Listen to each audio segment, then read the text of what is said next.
שחבר גם הוא אל הקבוצה, ודבריו מהדהדים ביתר עוצמה ברגע זה.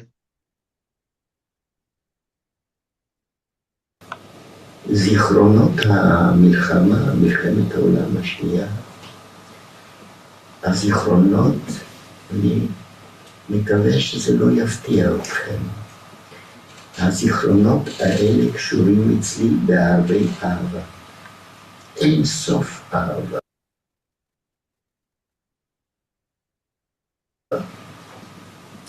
מי שהיה בגטו וראה איך אמהות מגוננות על ילדיהם, איך הורים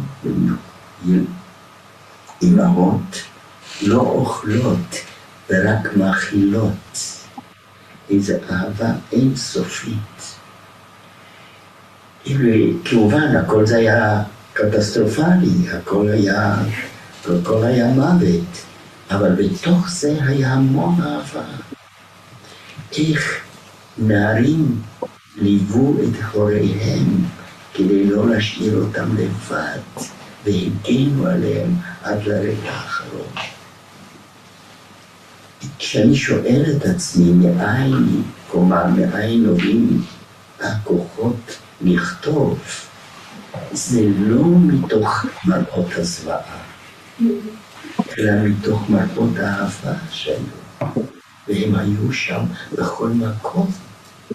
כלומר, ברמה אישית, איזו מסירות נפש בלתי רגילה. המסירות נפש באה לידי ביטוי במילה. אמרת לאדם מילה טובה, מיד הצלת אותו, מפני שהוא היה על גבול המוות. המילה הזאת היא שהצילה אותו. ומעניין שאנשים באופן אינסטינקטיבי ידעו את המילה הנכונה לאותו רגע. שלא לדבר שאדם באותם השנים הושיט לך פרוסת לחם, או חצי פרוסת לחם, או רבע פרוסת לחם. על סף התהום, על סף המוות, הייתה המון אהבה.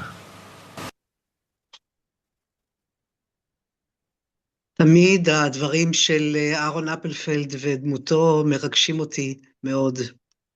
רק כדי לסבר את האוזן על האנלוגיה, לא שהייתה לנו שואה, אלא האנלוגיה, הנה צילום של האישה משידלוביץ,